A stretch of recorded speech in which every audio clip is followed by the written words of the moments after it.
오늘은 사무엘상 6장 19절에서 21절까지 말씀인데요. 하나님의 은혜를 누리며 삽시다라는 제목으로 같이 함께 말씀을 나누겠습니다. 오늘 본문 말씀을 보면 어제 말씀과 너무 대조되는 그런 말씀의 내용이 나옵니다. 어제 말씀에서 베세메스 사람들이 여호와의 궤가, 하나님의 궤가 돌아오는 모습을 보고 너무 기뻐서 밀추수를 멈추면서까지 하나님 앞에 번제를 드리고 또 여러 제사를 드리는 모습을 볼 수 있었습니다.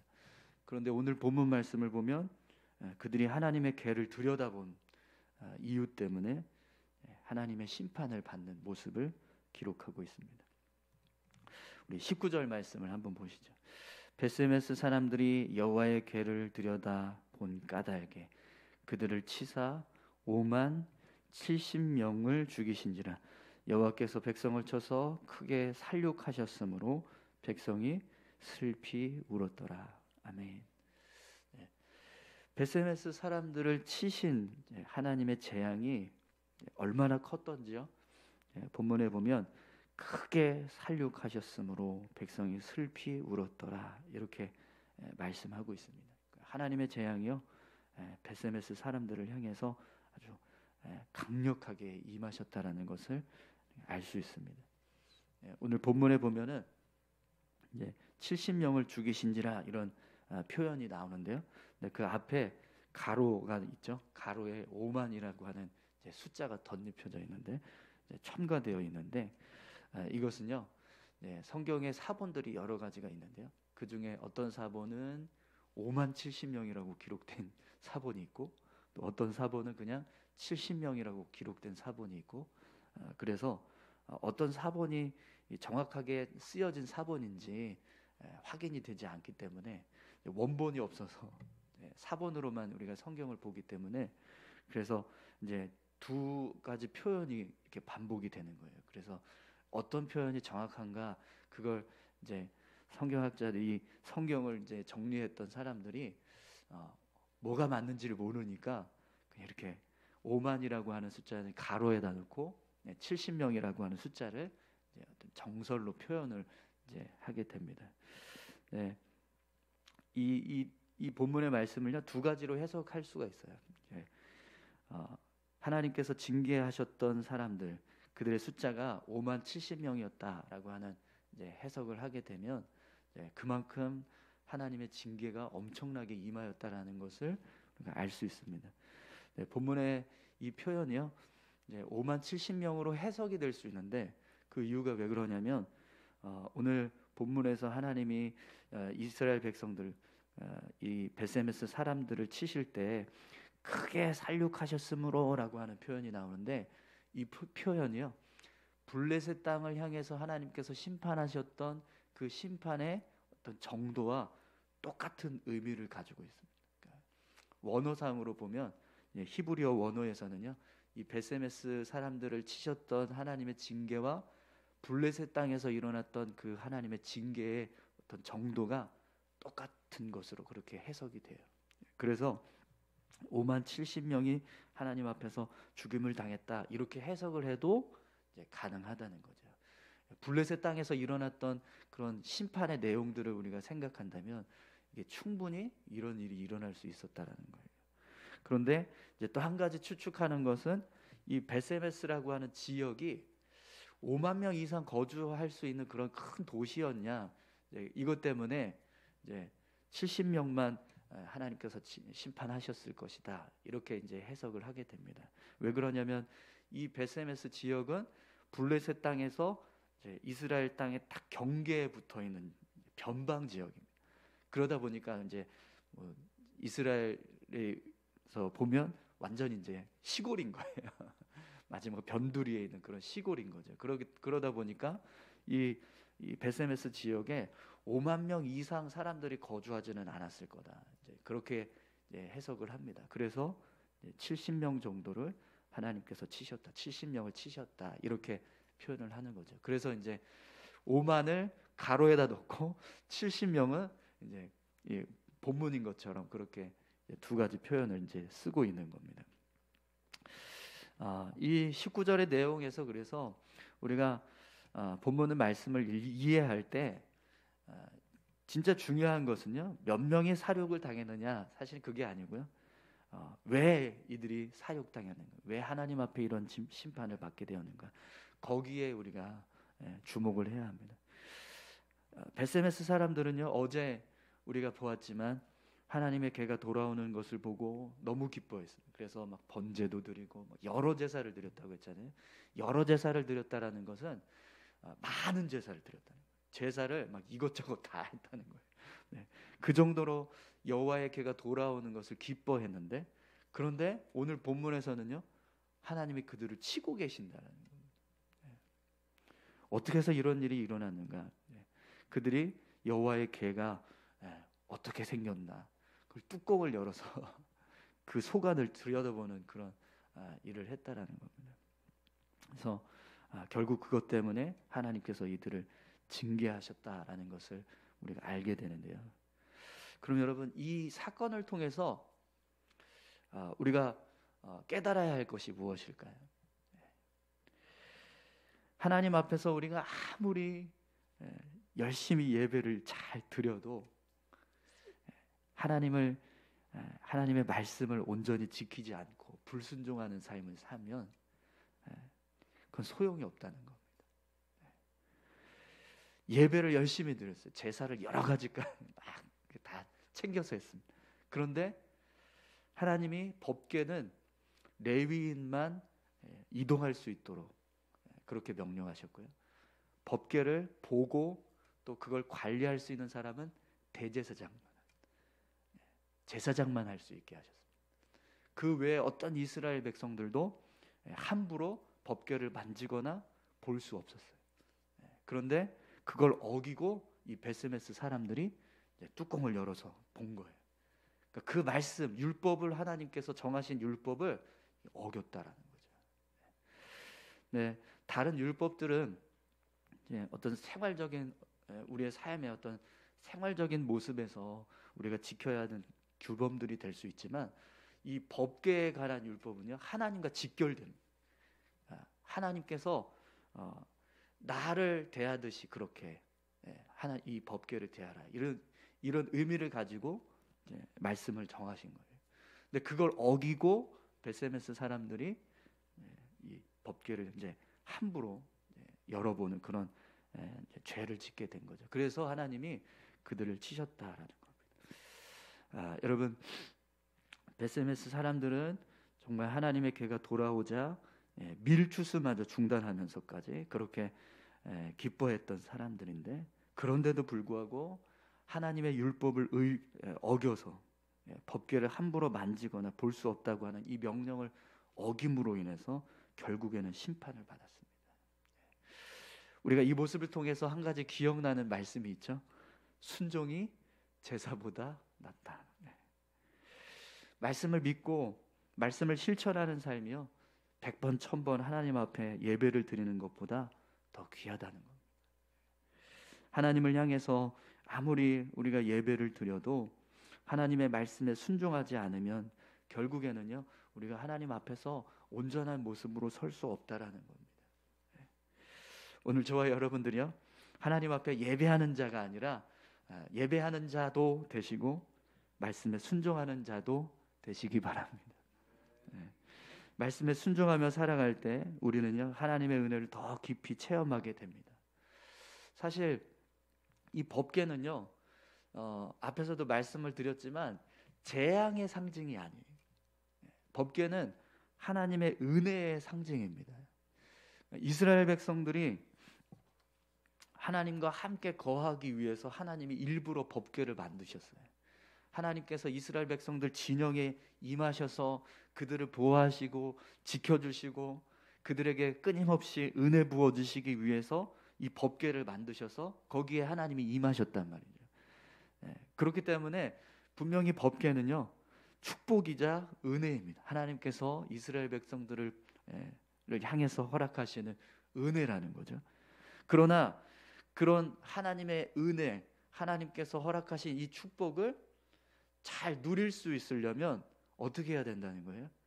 하나님의 말씀에 온전히 순종하는 모습이 필요하다는 겁니다.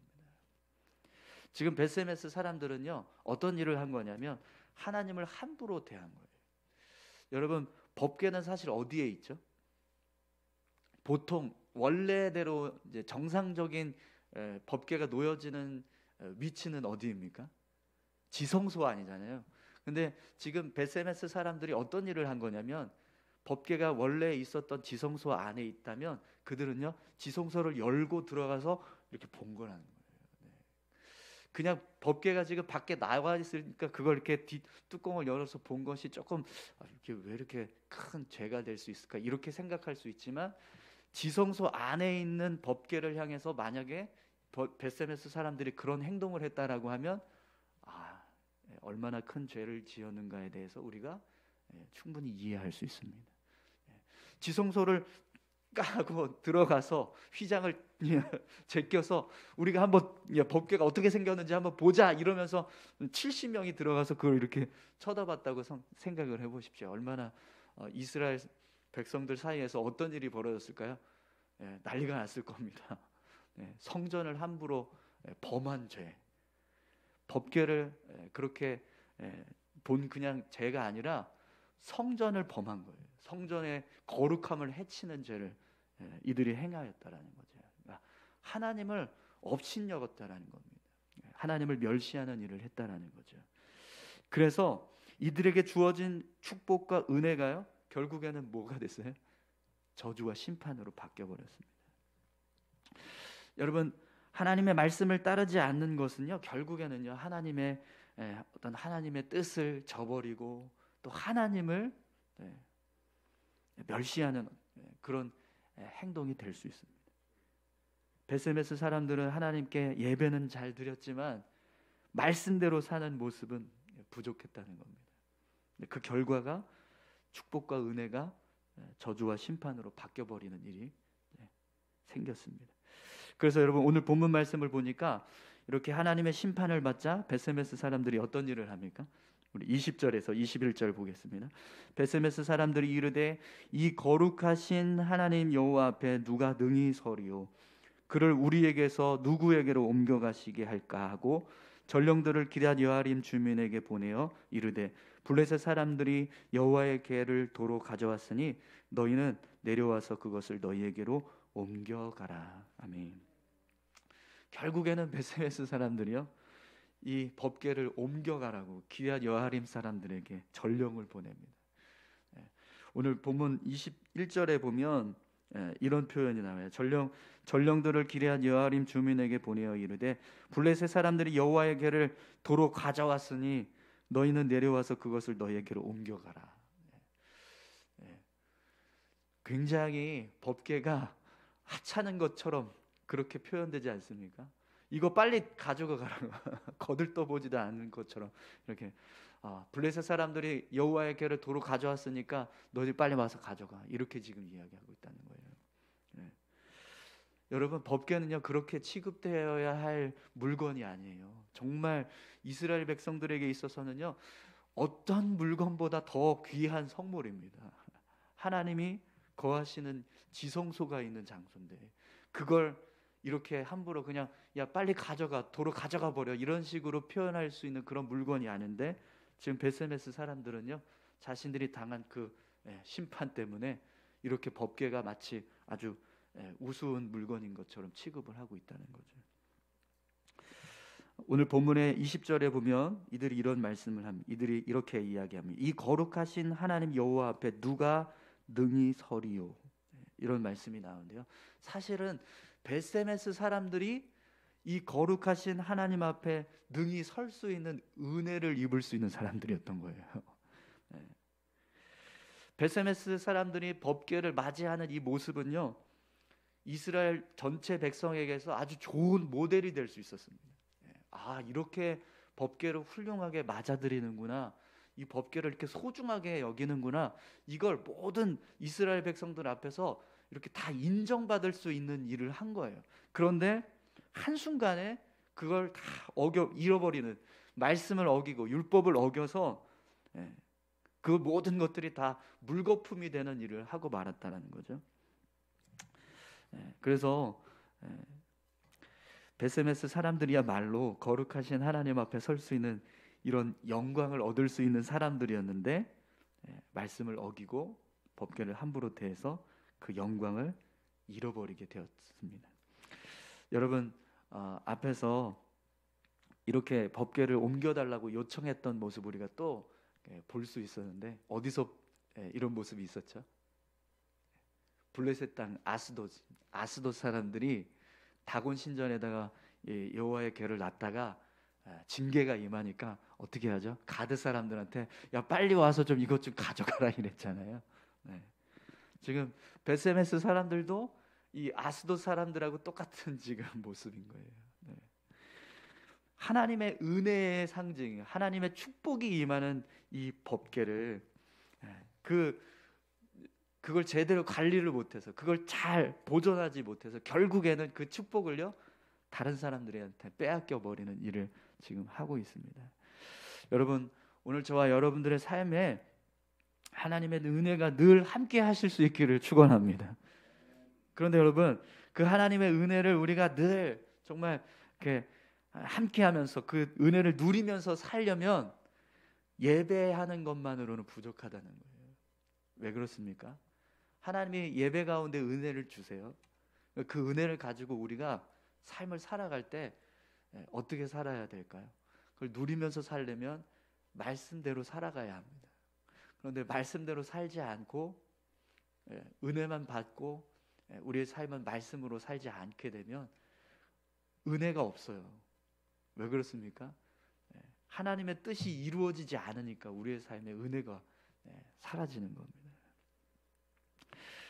우리가 하나님의 은혜를 늘 감사하게 여기고 또 하나님의 말씀에 순종하면서 삶을 살아가면 하나님은 우리의 삶에 끊임없이 축복하시고 은혜를 더해 주실 줄 믿습니다. 여러분, 말씀은요 어떤 우리를 묶는 쇠사슬이 아닙니다. 우리를 결박해서 막 옥죄는 어떤 그런 이제 수갑과 같은 게 아니에요. 사실은 말씀은 우리를 참된 진리 가운데, 자유 가운데 삶을 살아갈 수 있도록 하는 진리 되십니다. 아멘이신가요? 예수님도 우리에게 말씀하시잖아요. 진리가 너희를 자유케 하리라 라고 말씀하셨잖아요. 그것처럼 말씀은 우리의 삶을요 더 자유롭게 하기 위해서, 더 풍성한 은혜 가운데 삶을 살아가게 하시기 위해서 하나님께서 우리에게 허락하신 은혜의 방법들이, 그렇기 때문에 그걸 붙잡고 우리가 그대로 삶을 살아갈 때 우리의 삶은요 더 큰 은혜와 축복을 누리면서 살게 될 줄 믿습니다. 예배 받는 은혜도 있지만 말씀을 따라서 살았을 때 받는 은혜는요 더 큰 줄 믿습니다. 오늘 저와 여러분들이 그렇게 하나님의 은혜를 누리면서 살아가시는 분들 다 되셨으면 좋겠습니다. 베세메스 사람들처럼 그들에게 주어진 복을 다른 사람들에게 빼앗기지 마십시오. 기럇 여아림 사람들에게 뺏겨버리는 그런 지금 상황이 벌어졌는데 정말 안타깝습니다. 베세메스에 정말 큰 축복이 임하고 하나님의 은혜가 풍성하게 임할 수 있는 기회였는데 이걸 지금 이 베세메스 사람들은 누리지 못해요. 그것처럼 오늘 우리가 하나님께서 허락하신 은혜, 그 은혜를 우리가 누려야죠. 누구한테 빼앗기겠습니까? 오늘 저와 여러분들이 그렇게 하나님의 은혜를 누리면서 살아가시는 귀한 삶 되시기 바랍니다. 우리 다 같이 함께 기도하시겠습니다. 이 땅에 많은 그리스도인들이 있습니다. 그들 중에 어떤 사람들은 정말 은혜를 누리면서 기쁨 가운데서 예수 믿는 기쁨, 하나님을 믿는 기쁨 가운데서 삶을 살아가는 사람들이 있습니다. 그런데 어떤 사람들은요, 예수 믿는 기쁨이 뭔지, 하나님을 믿는 기쁨이 뭔지 누리지 못하면서 살아가는 사람도 있을 겁니다. 오늘 우리가 정말 하나님께서 우리에게 주신 은혜, 그 은혜 때문에 기뻐하고 감사하고 또 우리의 삶을 더 하나님 앞에서 온전히 삶을 살아갈 수 있는 그런 믿음의 삶이 될 수 있게 해달라고 우리가 같이 함께 기도하셨으면 좋겠습니다. 함께 기도하시겠습니다. 하나님 아버지 감사합니다. 베세메스 사람들이 여호와의 궤를 함부로 대해서 결국에는 또 그 땅에도 재앙이 임했습니다. 70명의 사람들이